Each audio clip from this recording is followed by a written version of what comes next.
Hello दोस्तों, YouTube channel study के पर हम लोग पढ़ रहे हैं संख्या पद्धति। पिछली क्लास में हमने पढ़ा था संख्याओं के योगफल तथा अंतर पर आधारित प्रश्न। आज का टॉपिक है शेषफल पर आधारित प्रश्न। किस पर आधारित प्रश्न? शेषफल पर आधारित प्रश्न। क्या? शेषफल पर आधारित प्रश्न।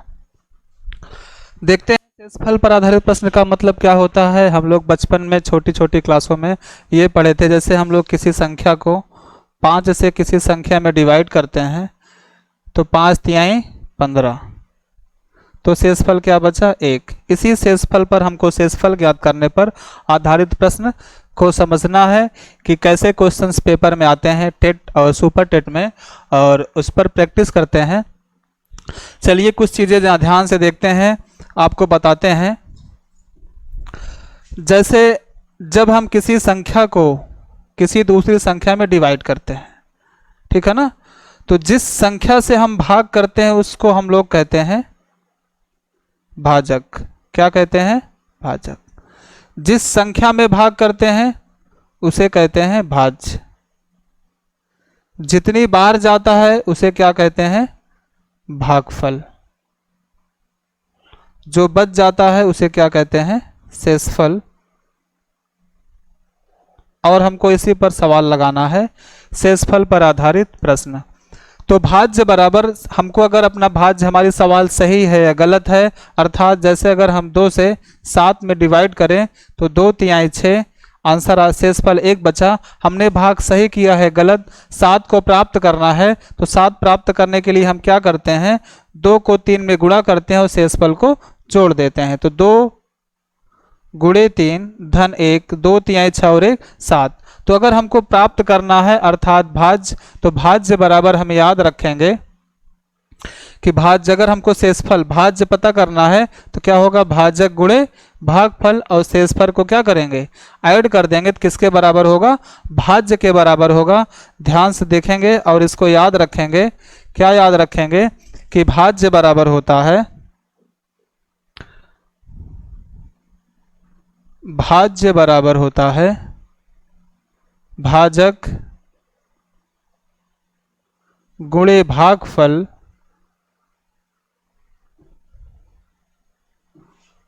और धन शेषफल। ये हम याद रखेंगे। और क्या याद रखेंगे? जो भाजक जब भाग देते हैं जो भी शेषफल आता है, शेषफल सदैव, याद रखेंगे ये लाइन, कि शेषफल जो होता है वो भाजक से सदैव क्या होता है? छोटा होता है। शेषफल क्या होता है? वो छोटा होता है। इज लेस देन किससे? भाजक से सदैव छोटा होता है, लेकिन 0 से क्या होता है? बड़ा होता है, लेकिन 0 के बराबर भी हो सकता है। अगर किसी भी संख्या से, किसी भी संख्या में अगर हम क्या करते हैं? भाग करते हैं, तो शेषफल जो होता है वो 0 भी आ सकता है, 0 से बड़ा भी आ सकता है, लेकिन जो भाजक होता है उससे सदैव छोटा रहेगा। ये हम क्या करेंगे? याद रखेंगे। शेषफल कभी ऋणात्मक नहीं आएगा, ये भी शेषफल हमेशा क्या आएगा? धनात्मक आता है। शेषफल जो होगा वो हमेशा क्या होगा? धनात्मक होगा। क्या होगा? धनात्मक होगा। ये चीजें याद रखेंगे। चलते हैं, देखते हैं इस पे कैसे कैसे सवालें हमारे पेपर में पूछी जाती हैं। तो टाइप 1 में देखते हैं सबसे पहले सवालें क्या क्या है और कैसी कैसी सवालें हमसे पेपर में पूछी जाएंगी। सबसे पहली सवाल को देखिए, लिखा गया है 1265 में किस संख्या से भाग दें कि भागफल 84 तथा शेष 5 प्राप्त हो जाए। पहली सवाल को देखते हैं। पहली सवाल क्या कह रहा है? पहली सवाल कह रहा है कि 1265 में किस संख्या से भाग करें। भाग किस में करना है? 1265 में भाग करना है। किससे भाग करना है? किसी संख्या से। हमको पता ही नहीं है कि भाग किससे करना है, हमको नहीं पता। तो कह रहा है भागफल, लेकिन हमको भागफल पता है कितना है? भागफल 84 है, और शेषफल कितना बच रहा है? 5 बच रहा है। तो हमसे कह रहा है वो कौन सी संख्या थी, अर्थात यहाँ जो संख्या होती है उसे हम क्या कहते हैं? भाजक कहते हैं। हमसे पूछा क्या जा रहा है? भाजक पूछा जा रहा है।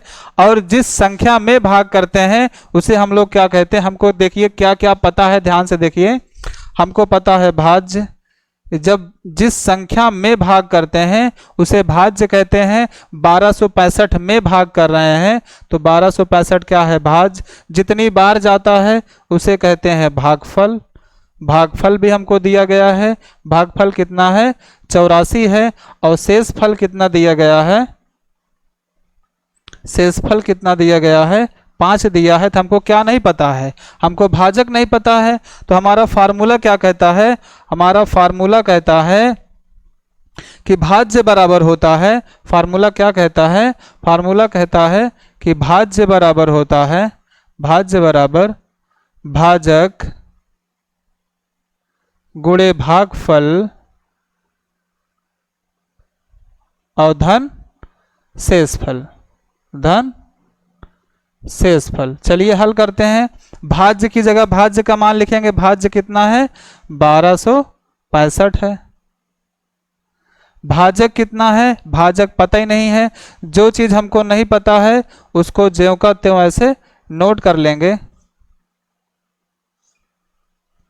भाज्य हमारे पास है 1265, भाजक हमको पता नहीं है, ज्ञात करना है। भागफल हमको पता है, भागफल कितना है, 84 है। और शेषफल कितना है, 5। नोट कर लिए। अब जैसे इक्वेशन हल करते हैं, 5 उधर प्लस में है, इधर ले आएंगे तो क्या हो जाएगा, माइनस हो जाएगा।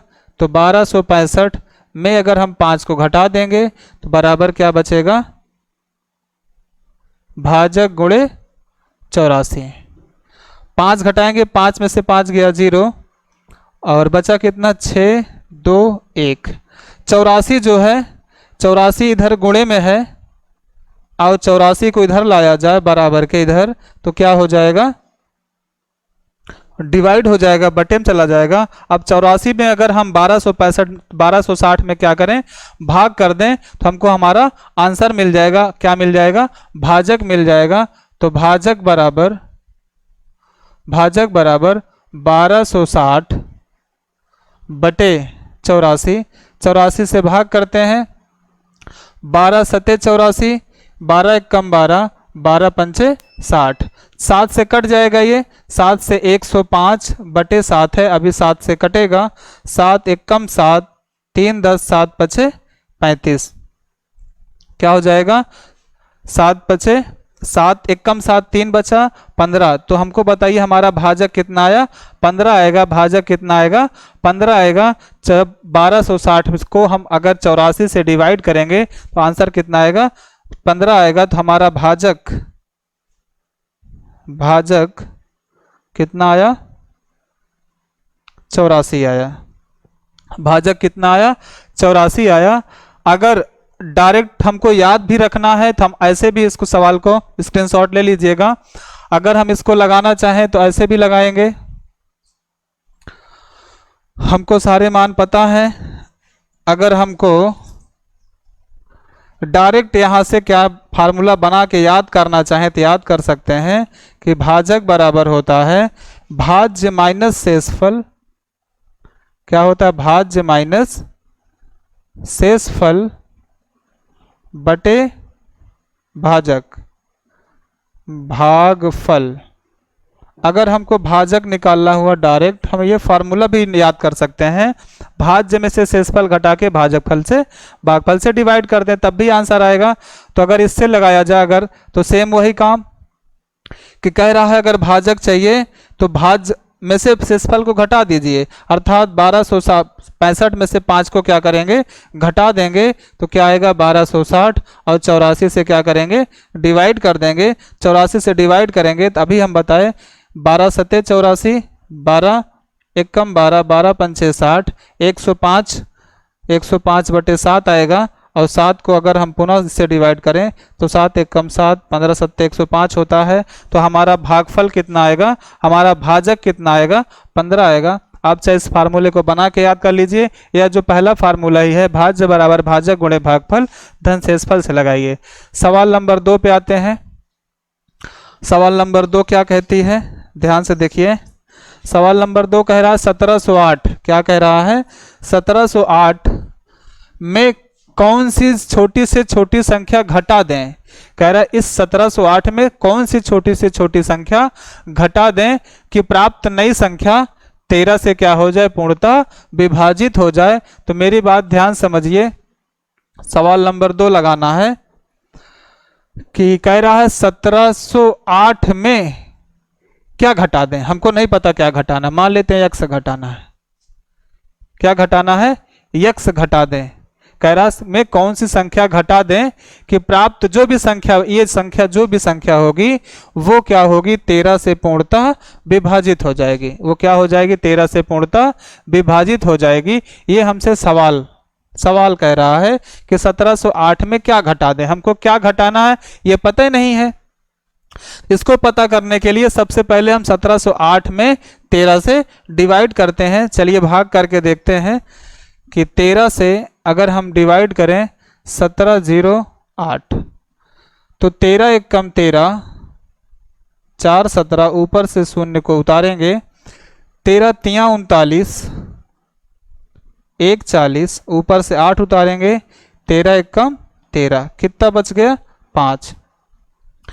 तो अगर यही 5 ना होता, अगर जो 5 बच गया है, अगर यही 5 ना होता, अगर ये 5 होता ही नहीं तो ये संख्या क्या होती, 13 से पूर्णतः विभाजित हो जाएगी। तो जो शेषफल बचेगा, जब भी हमसे सवाल कहेगा कौन सी छोटी से छोटी संख्या घटा दें, तो जो भी शेषफल बचेगा उसी को हम क्या करेंगे, 1708 में उसी संख्या को घटाने से प्राप्त संख्या, 8 में से 5 गया 3, तो 1703 जो होगी वो 13 से पूर्णतः विभाजित हो जाएगी। चाहे आप भाग करके चेक कर लीजिए कि 1703 को अगर हम 13 से डिवाइड करें तो 13 एक कम 13, कितना बचेगा, 0, 4 उतारे 13 तिया 39, 1 बचा 3 आया, 13 एक कम 13, पूर्णतः क्या हो गया, डिवाइड हो गया। तो कौन सी छोटी छोटी संख्या घटाने से 13 से कट जाएगी, तो वो संख्या कौन सी है, 5 है। इस सवाल का आंसर हम क्या देंगे, इस सवाल का आंसर हम क्या देंगे,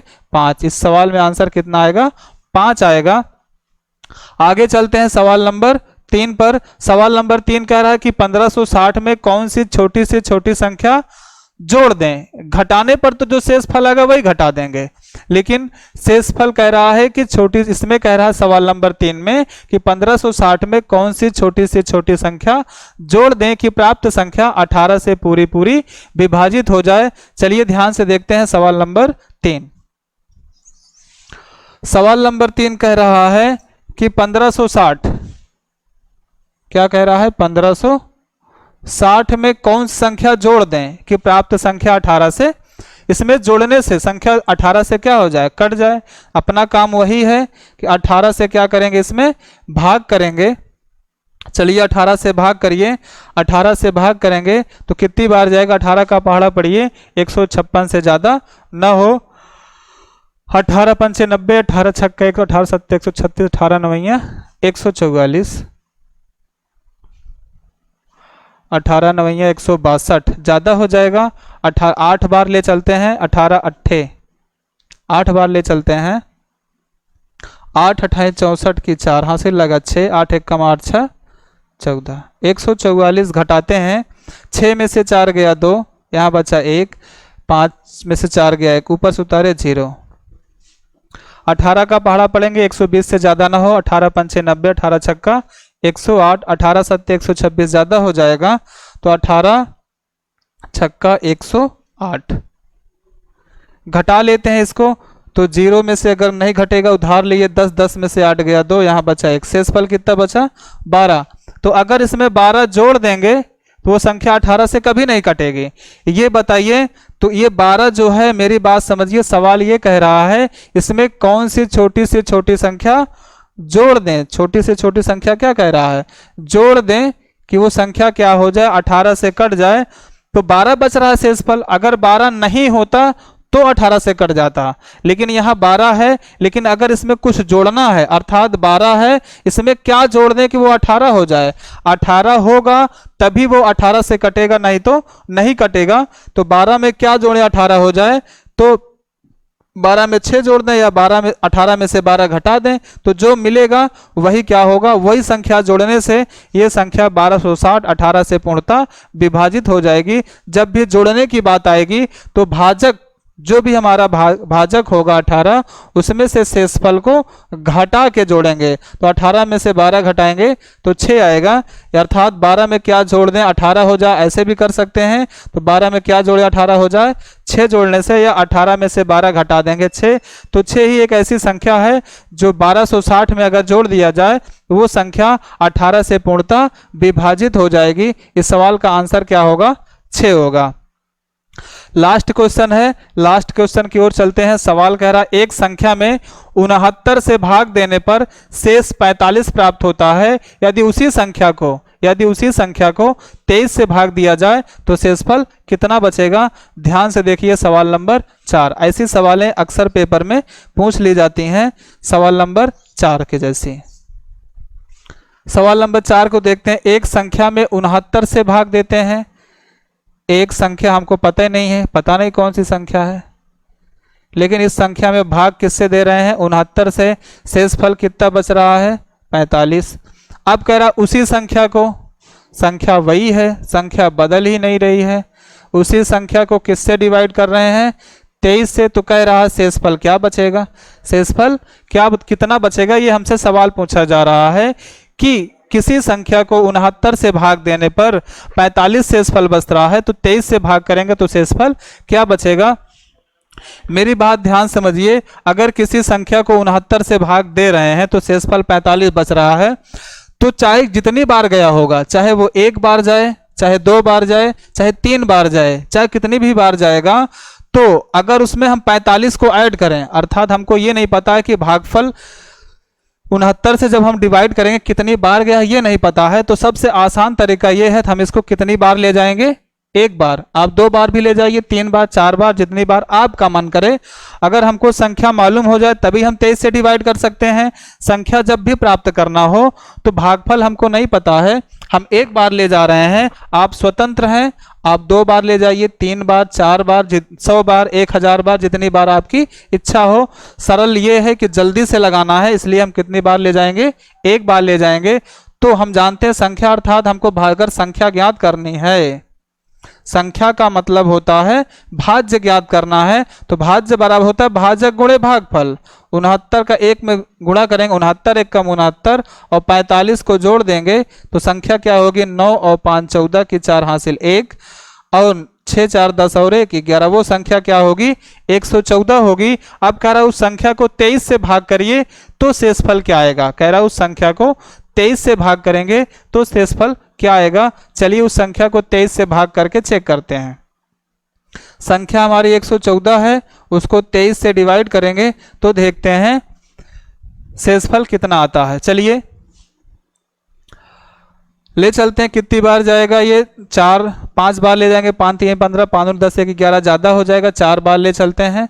4 3 12 की 2 हासिल लगा 1, 4 2 8 और 1 9 92। 14 में से 4 में से 2 घटाएंगे 2 हो जाएगा, 11 में से 9 घटाएंगे तो 2 हो जाएगा। अर्थात अगर हम उस संख्या को 23 से भाग करेंगे तो शेषफल कितना आएगा, 22 आएगा। आप जब भी सवाल आए ऐसे ही सवाल को लगाएंगे। और एक चीज याद रखिएगा, इसको दूसरे तरीके से भी लगा सकते हैं। कैसे लगाएंगे, ध्यान से देखिए, इसको स्क्रीनशॉट ले सकते हैं। सवाल नंबर 4 को देखते हैं, पुनः देखते हैं। एक चीज याद रखिएगा, जब भी ऐसी सवाल आए कि एक संख्या को 69 से भाग देने से शेषफल 45 बचता है, तो उसी संख्या को 23 से भाग करें तो शेषफल कितना आएगा। याद रखिएगा कि जो जिससे हम पहली बार भाग दे रहे थे और अब जो दूसरी बार भाग दे रहे हैं उससे वो संख्या पूर्णतः विभाजित होनी चाहिए।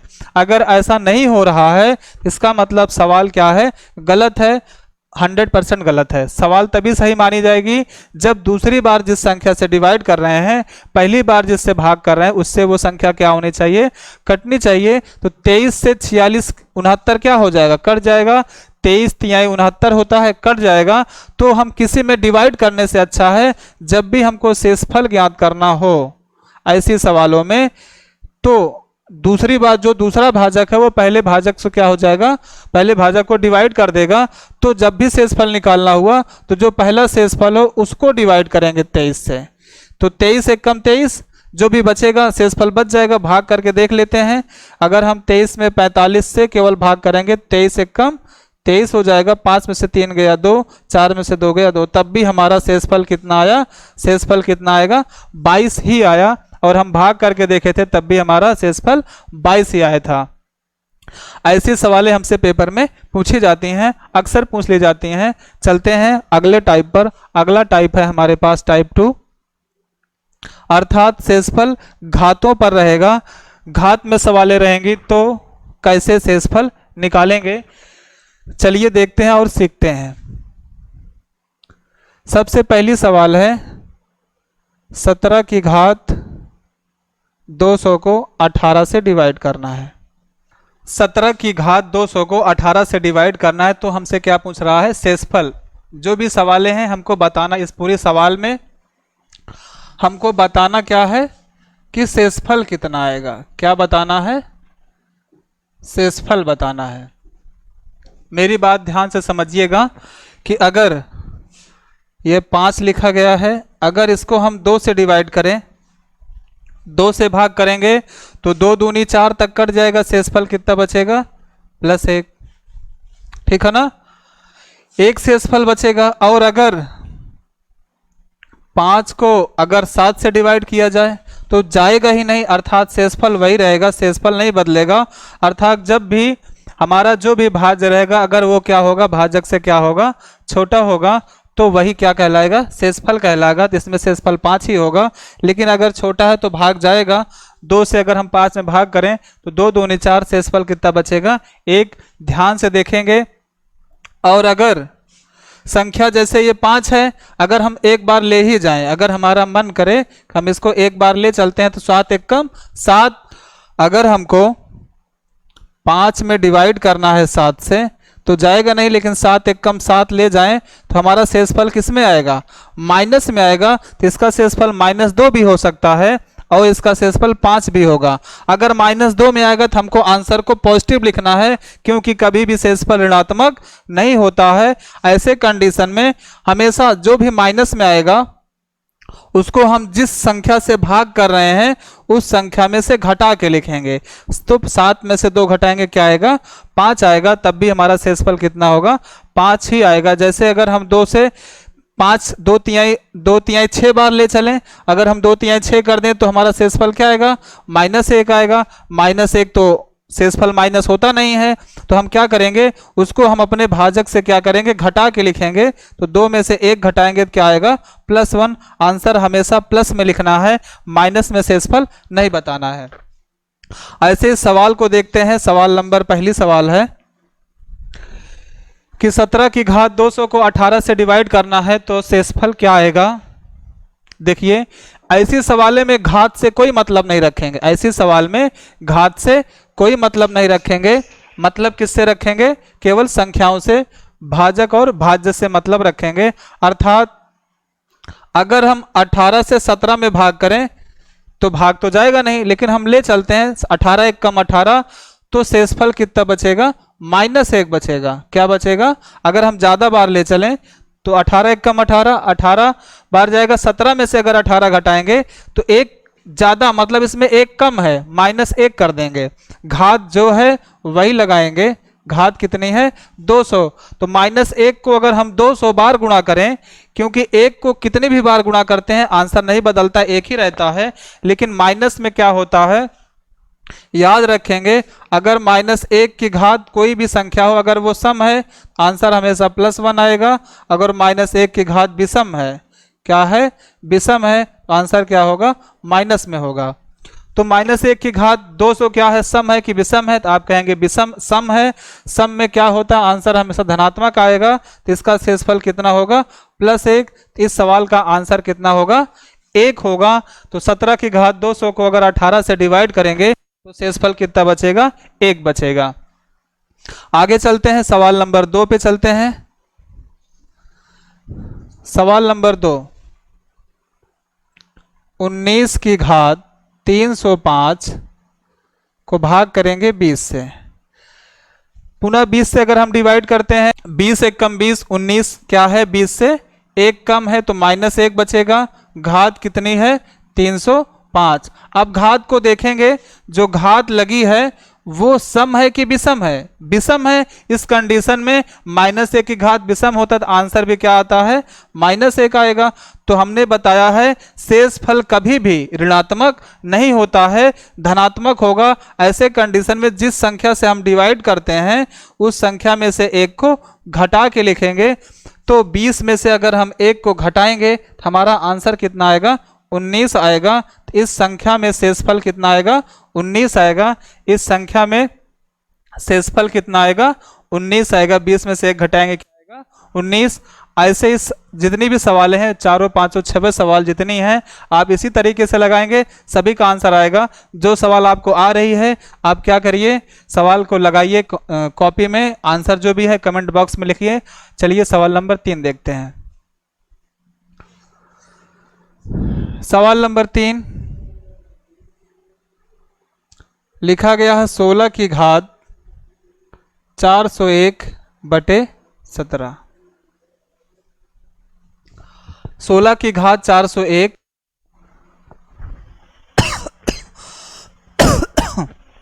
16 की घात 401/17। अब इसको डिवाइड करते हैं, ध्यान से देखिए। 17 एक कम 17, ये भी 16 क्या है 17 से एक कम है अर्थात -1 है, -1 बचेगा। ठीक है ना, 17 एक कम 17 ज्यादा हो जाएगा, 16 जो है 17 से एक कम है तो -1 बचा। और 401 घात लगाएंगे, जो घात है वो सम है कि विषम है? आप कहेंगे विषम है। विषम है तो क्या आंसर आएगा -1 ही आएगा। माइनस शेषफल होता नहीं है तो हमेशा क्या करेंगे, भाजक अर्थात जो भी हमारा भाजक है उसमें से क्या करेंगे, एक को घटा के आंसर लिखेंगे। तो इसका आंसर कितना आएगा 16 आएगा। इसका आंसर कितना आएगा 16 आएगा। आगे देखते हैं सवाल नंबर 4। सवाल नंबर 4 क्या कहता है? सवाल नंबर 4 हमसे कह रहा है कि 18 की घात 500 को डिवाइड करिए 19 से। ठीक है ना, सेम वैसे ही लगाएंगे। अगर हम 19 में क्या करेंगे, 18 में डिवाइड करेंगे 19 से, तो 19 से कम 19, 18 जो 19 से कम है तो एक क्या हो जाएगा माइनस हो जाएगा। ठीक है ना, घात 500 लगाएंगे। अब -1 की घात 500 क्या है, सम है। अगर सम रहेगा तो आंसर क्या हो जाएगा 1 हो जाएगा। अगर विषम होता तो आंसर क्या होता -1 होता। इस संख्या में शेषफल कितना आएगा 1 आएगा। इसका आंसर क्या होगा 1 होगा। ऐसे सवाल नंबर 5 की ओर चलते हैं, स्क्रीनशॉट ले लीजिएगा। सवाल नंबर 5, सवाल नंबर 5 क्या कह रहा है, 50 की घात 50 + 4/7। अगर हम चलिए भाग करते हैं 7 से 50 में डिवाइड करें, घात से कोई मतलब ही नहीं रखेंगे, घात से कोई मतलब नहीं रखेंगे, केवल 50 को 7 से भाग करेंगे तो 7 7 49 तक कट जाएगा। शेष कितना बचेगा 1 बचेगा। 1 की घात 50 लगाएंगे +4, तो कह रहा 7 से भाग करेंगे शेषफल क्या आएगा। तो ध्यान से देखिए, 1 की घात 50 का मतलब क्या होता है, 1 को 50 बार गुणा करेंगे 1 ही आएगा, बदलेगा ही नहीं। तो 1 धन 4, 7 से डिवाइड करेंगे तो 4 में 1 जोड़ेंगे तो कितना हो जाएगा 5। अब 5 जो है वो 7 से क्या है छोटा है, इसलिए हमारा शेषफल क्या हो जाएगा, हमारा शेषफल क्या हो जाएगा, इसका शेषफल कितना हो जाएगा 5। हमारा आंसर क्या होगा 5। ऐसे सवाल नंबर 6 पे चलते हैं। सवाल नंबर 6 हमसे क्या कह रहा है, सेम सवाल है, ध्यान से देखिए। सवाल नंबर 6, 73 की घात 201 धन 5/9। अब 9 से 73 में भाग करेंगे तो दो घात से कोई मतलब नहीं रखेंगे। 9 से भाग करेंगे 73 में तो 9 8 72 तक कट जाएगा। बचा कितना 1, 1 की घात 201 + 5 भागे 9 बराबर 1 की घात 201 का मतलब 1 को कितने भी बार गुणा करेंगे आंसर 1 आएगा, धन 5 भागे 9। तो 5 एक कितना होगा 6। अगर जो 6/9 और 6 जो है वो हमारे भाजक से क्या है छोटा है, इसलिए शेषफल कितना होगा 6 होगा। इसका आंसर कितना आएगा 6। शेषफल पर इतने ही प्रकार के क्वेश्चंस हमारे पेपर में पूछे जाते हैं टेट और सुपर टेट में। आप इसको बार बार जो सवाल समझ में ना आए उसको आप बार बार देखिए, बार बार लगाइए, आपको समझ में आ जाएगा। धन्यवाद।